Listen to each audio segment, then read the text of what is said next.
తెలుగు సినీ పరిశ్రమ గర్వించదగ్గ దర్శకుల్లో ఒకరు శ్రీంగితం శ్రీనివాస్ గారు. ఆయన చేసిన ప్రతి చిత్రం ఓ ప్రయోగం, ఓ కొత్త దిశ. నందమూరి బాలకృష్ణ గారితో చేసిన Aditya 369 time travel science fiction గా చరిత్రలో నిలిచింది. కానీ మాటలు లేకుండా సినిమా తీయడం అనేది ఊహించలేనిది కదా. సినిమా అంటేనే డైలాగులు, పాటలు, ఎమోషన్ ఇవన్నీ తప్పనిసరి. కానీ ఈ అసాధ్యాన్ని సాధ్యంగా చూపించిన దర్శకుడు శ్రీనివాస్ గారే. 1987లో వచ్చిన పుష్పక విమానం మాటలేమీ లేని నిశ్శబ్ద చిత్రం. కమల్ హాసన్ గారు, అమలా గారు ప్రధాన పాత్రలో నటించిన ఈ సినిమా భారతీయ సినీ చరిత్రలో ఓ మైలురాయిగా నిలిచింది. డైలాగులు లేకపోయినా భావాలు, హావభావాలు, సంగీతం ద్వారా కథ చెప్పిన విధానం అద్భుతం. అప్పట్లో శ్రీంగితం శ్రీనివాస్ గారిపై ప్రశంసల వర్షమే కురిసింది. శ్రీంగితం శ్రీనివాస్ గారు ఓసారి గుర్తు చేసుకున్నారు. మొదట హీరోయిన్ గా ముంబై హీరోయిన్ నీలం కొఠారిని అనుకున్నారట.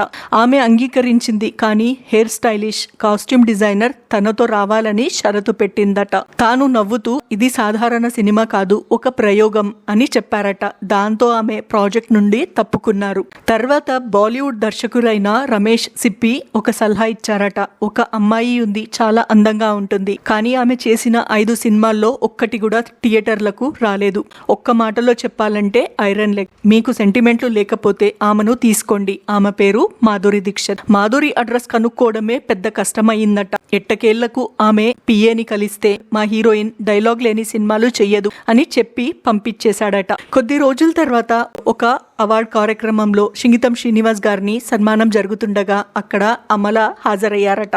ఆమెను చూసిన క్షణంలోనే శ్రీంగితం శ్రీనివాస్ గారికి అర్థమైపోయింది, ఇదే నా హీరోయిన్. ఆ నిర్ణయం నిజంగానే సరిగ్గా మారింది. పుష్పక విమానంలో అమల చూపిన భావ ప్రకటన, ఎమోషనల్ నటన ప్రేక్షకులను మంత్రముగ్ధుల్ని చేసింది. తర్వాత ఓసారి మాధురి దీక్షిత్ కలిసినప్పుడు శ్రీంగితం శ్రీనివాస్ గారు ఈ కథ మొత్తం చెప్పారట. దానికి మాధురి నవ్వుతూ, అయ్యో ఎవడు వాడు, నా లైఫ్ లో మంచి ఛాన్స్ పోగొట్టాడు అని నవ్వుతూ తల బాదుకున్నారట.